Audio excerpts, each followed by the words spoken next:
I'm Tarotist Maggie Norton, and today I want to bring to you a tarot card of the week. So this is a card that we're going to draw for the week cycle. And what that means is throughout the week, just contemplate this card and allow it to find a use for you in your life. I'm really big on making these cards usable in everyday life.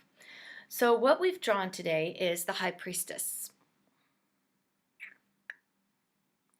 The High Priestess is a beautiful card. She is definitely connected to that feminine energy strongly. She sits in the portals between the seen and the unseen world, and there she's able to receive the messages from spirit. And sometimes the messages from the Akashic records or messages from the higher self. But she becomes the conduit, the vehicle to hear the message because she's able to listen and then to deliver the message. So this week, you might be hearing messages for yourself. You also might be hearing messages and giving and offering messages to other people. So it's one of those weeks where you want to pay attention to your intuition. You want to pay attention to the messages you're getting because they're guideposts along our way.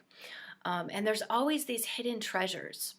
The High Priestess will also connect you into the consciousness waters or the subconscious.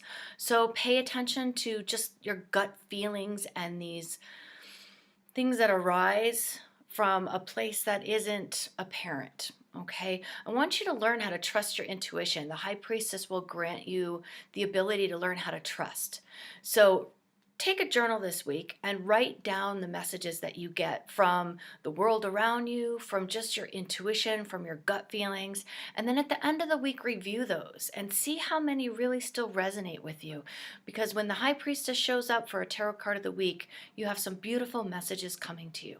So enjoy your week, have fun, and we'll talk to you soon.